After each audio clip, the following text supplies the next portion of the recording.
Joy Archer was hitting the target. He was hitting a bullseye. He was hitting it quick. Those were some fast arrows that he was bowling. If this is the first over you can bowl with these speeds, you're coming in hot, huh? You're coming in hot. No, absolutely. And I think he's now another match. He bowled 152, the fastest ball of the tournament so far. Look, that's why it makes it even more strange that in the first match, he wasn't given the initial overs. He came on later and he started with a slower ball. Somewhere somebody's had a chat with him and said, Jofra, you're not earning your money to bowl slower balls. There are many people who can do that. Jaydev can do that. You're here because you can zip it at 150. And he's a different bowler. And if today the dismissal he had of Dinesh Karthik, that's as close to a Jaffa, unplayable delivery as I've seen. There's nothing Dinesh Karthik could have done about that. It was just such a beautiful delivery. And if you see the analysis, I think KKR till the 11th over, they were 87.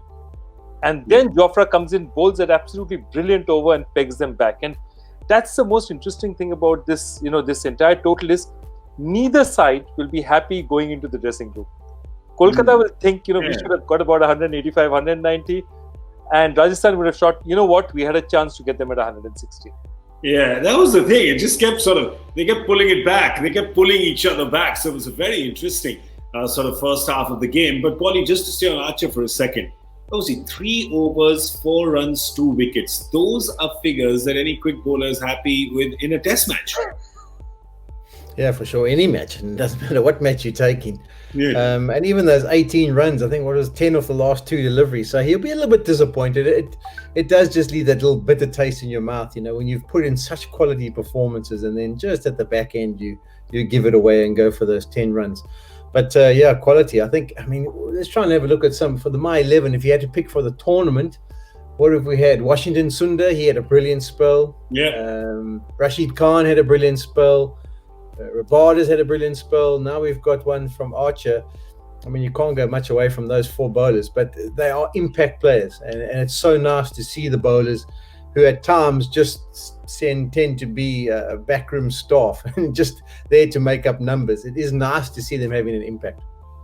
Of course, I think Shaun Pollock is a bowler, so he would. But I'm telling you, as a cricket fan and long-time watcher, you love it when a bowler can just make the batsman dance. It is such a batsman-oriented game that when bowler becomes DJ, you like to see that footwork jumping around a little bit on the batters. It's not that easy game anymore. It was also interesting to see that when they get teamed up against opposition. So Morgan comes in and there's one length that gets bowled. They know from playing in the nets against him that if we bowl this length, he'll be a little bit uncomfortable.